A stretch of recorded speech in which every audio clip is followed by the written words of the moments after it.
现在很普遍，几乎每个人都会养一些宠物。比方说，有人养狗，有人养猫，等等各种不同的宠物。所以常常有机会会跟别人一起分享养狗经啊、养猫经啊，甚至还有养甲虫经啊，等。这时候你可以用这一句话唐后溜。你给不下有口叫的么？你给不下有口叫的么？你给不下有口叫的么？你家里面有养小狗吗？现在我们赶快去看看怎么运用这一句话。走。你给不下有口叫的么？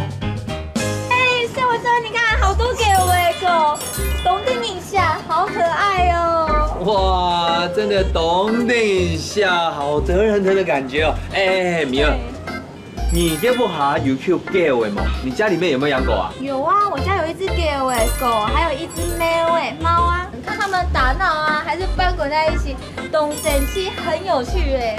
懂神七很有趣，嘿嘿，这样感觉真的很有趣哎。哇，哎，夏文，啊？你给不下有口叫的么？你家有养小狗吗？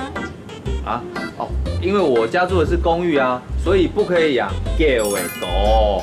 但是我养的宠物懂特别很特别哦。什么宠物啊？我养的宠物是怪耶青蛙，还有条诶小鸟。什么？怪耶，青蛙。啊，我最怕青蛙了，那我下次去你家要小心一点。还好啦，它们真的很可爱，懂特别，你很特别，你不用担心啦。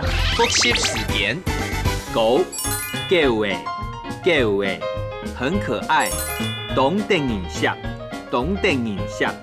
你家有养小狗吗？你给不下有口叫的么？你给不下有口叫的么？猫诶，很有趣，懂神七。青蛙怪耶，鸟条诶。行真耶客家 V&B， 分享大家聽下嚟講客家話。